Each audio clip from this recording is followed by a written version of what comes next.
Back dear students, अस्सलाम वालेकुम। हमारा आज का टॉपिक जो है वो है फंक्शंस ऑफ गोल्गी apparatus।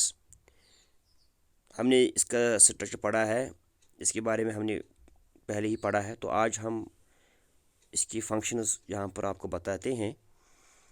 जो पहली फंक्शन है वो ये है कि गोल्गी apparatus इसे स्टोर करता है, ये मॉडिफाई करता है और ये पैक करता है प्रोडक्ट्स जो सेल में बनते हैं in the form of vesicles. ये प्रोडक्ट्स फिर सेल में इसको ये ट्रांसपोर्ट करता है मुख्तलिफ जगहों पर। दूसरी फंक्शन इसकी है, it is involve in the formation of lysosomes. Cell के अंदर जो एक ऑर्गेनेली है लाइसोसोम्स, उसके बनाने में ये मदद करते हैं। तीसरी फंक्शन क्या है, it forms complex sugars. Cell में ये कुछ कॉम्प्लेक्स शुगर्स बनाता है Golgi apparatus by using simple sugars. Simple sugars से ये कॉम्प्लेक्स शुगर्स सेल में बनाता है। Next function, it is involve in the synthesis of cell wall. Cell wall और प्लाज्मा मेम्ब्रेन जो होता है, इसको बनाने में इसका एक अहम किरदार है गोल्गी apparatus का। नेक्स्ट जो हमारा टॉपिक है वो है लाइसोसोम्स। तो ये एक ऑर्गेनेली होता है सेल में लाइसोसोम।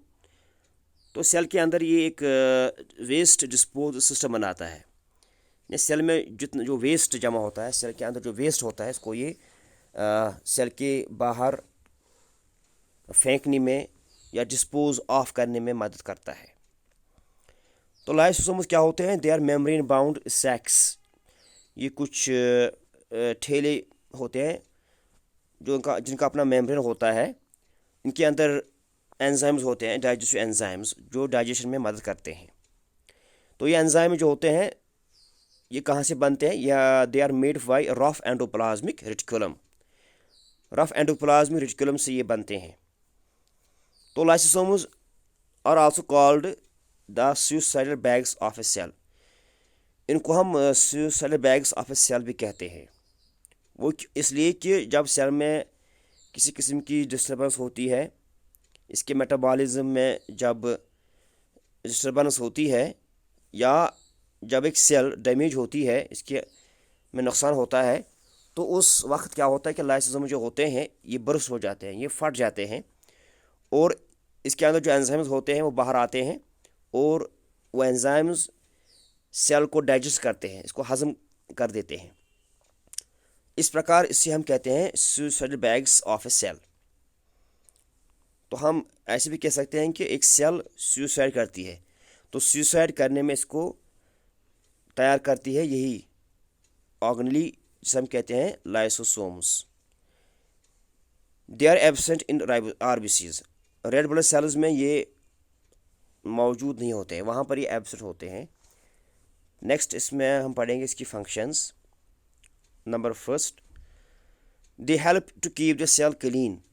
तो सेल को साफ शफाफ या साफ़ रखने में हमें ये मदद देते हैं, क्योंकि ये डाइजेस्ट करते हैं एनी फॉरेन मटेरियल।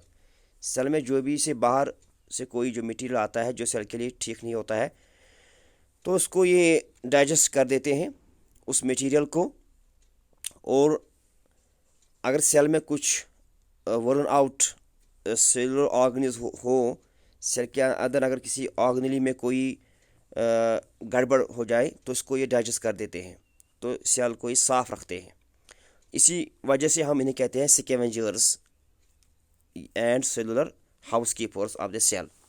दूसरी फंक्शन ये क्या करते हैं, दे रिमूव फॉरेन मटेरियल।